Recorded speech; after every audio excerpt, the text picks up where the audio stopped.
RRHONG Margaret Joseph shares heartbreaking family loss.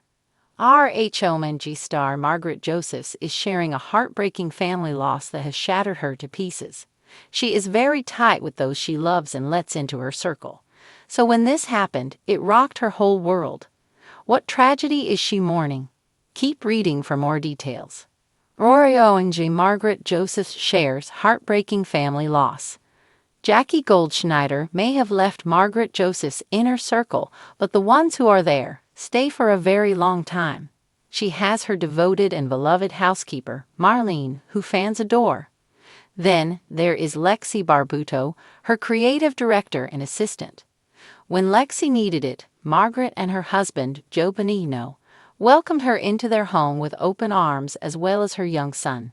She always makes it a family affair. Even Margaret's mother, Marge Sr., is a staple despite their sometimes troubled past. In summation, those she loves, she is dedicated to.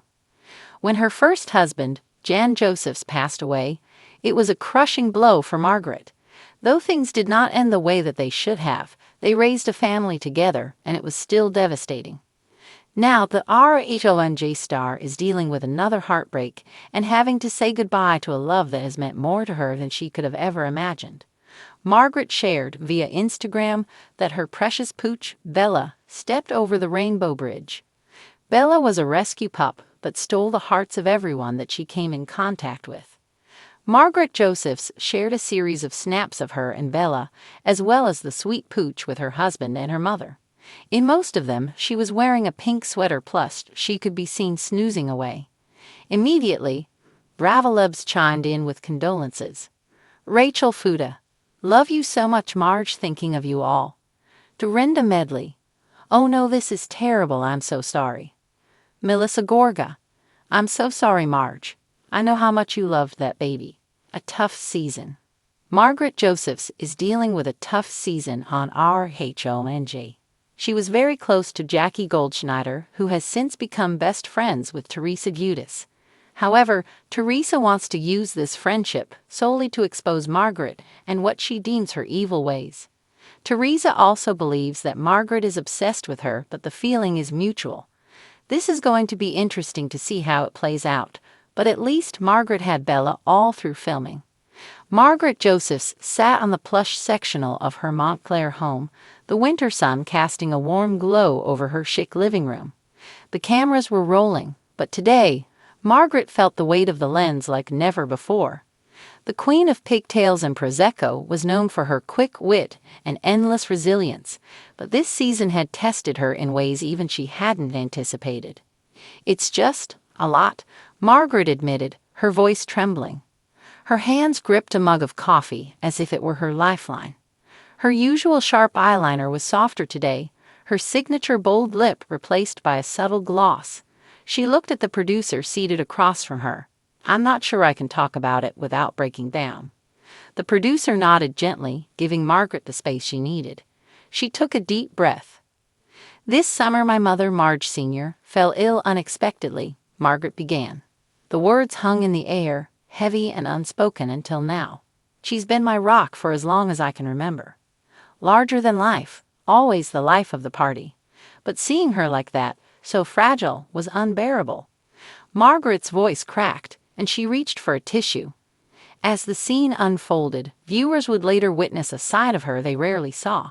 Vulnerable, raw, human. The show cut to a flashback, a moment filmed months earlier. Margaret and Joe Benigno had rushed Marge Sr. to the hospital after she complained of severe chest pain. The bustling emergency room was a stark contrast to the glamorous settings fans were used to seeing. I can't lose her, Joe, Margaret whispered, her hands trembling as they intertwined with his. Joe, ever the stoic partner, placed a reassuring arm around her shoulders. She's tough, babe. She's got that Joseph's spirit, he said, though his voice betrayed a flicker of worry. Back in the present, Margaret reflected on the weeks that followed. It was like a roller coaster, she said. One day, we thought she was improving, and the next, the doctors were giving us news that made my stomach drop. Her eyes filled with tears as she spoke, her voice breaking. I always believed in fighting for the people you love, but this was a battle I couldn't control. And for someone like me, who thrives on being in control, it was devastating. The next scene showed Margaret sitting with her longtime friend and castmate, Dolores Catania. Dolores, a seasoned pro in dealing with life's toughest moments, listened intently. "Dolores, I don't know how you've managed to stay so strong through everything with your family," Margaret said, referring to Dolores's well-documented struggles with her parents' health over the years. "I feel like I'm falling apart." Dolores leaned in, her no-nonsense demeanor softened by empathy. "You're not falling apart, Margaret. You're grieving. And that's okay. It's okay to not be the strong one all the time," she said. Margaret nodded, the words sinking in. As the season progressed, viewers watched Margaret navigate the emotional whirlwind of Marge Sr.'s health battle. There were moments of hope, like when Marge Sr. rallied enough to share a candid conversation with her daughter on the back porch. "You know, darling," Marge Sr. said, her voice weaker than usual but still full of that unmistakable sass. "If this is my time, I want you to remember something."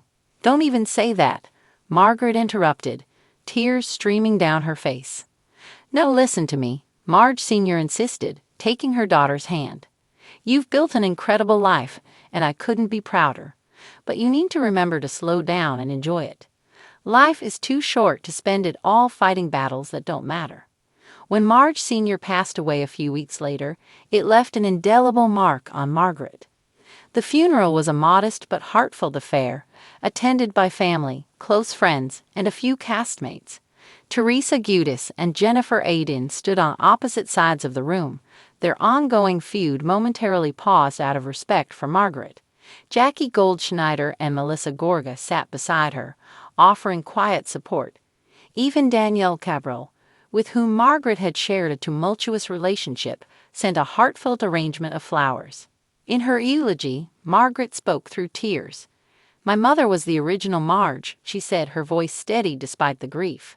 "She taught me everything I know about resilience, strength, and the importance of living life unapologetically. She wasn't perfect, but she was perfectly her, and I will miss her every single day."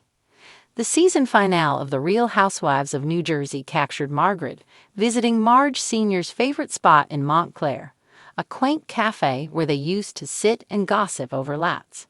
"She always told me to take the moment," Margaret said, sipping her coffee and gazing out the window.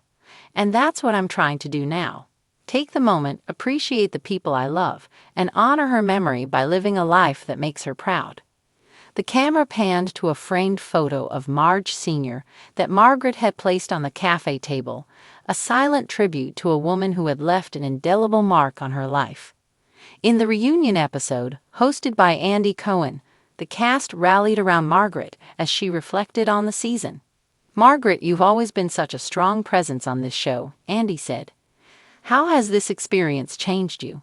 "It's humbled me," Margaret admitted. "It's reminded me of what's truly important in life. My friends, my family, my health. Those are the things that matter. Not the petty drama, not the he said, she said. Life is too precious to waste on that."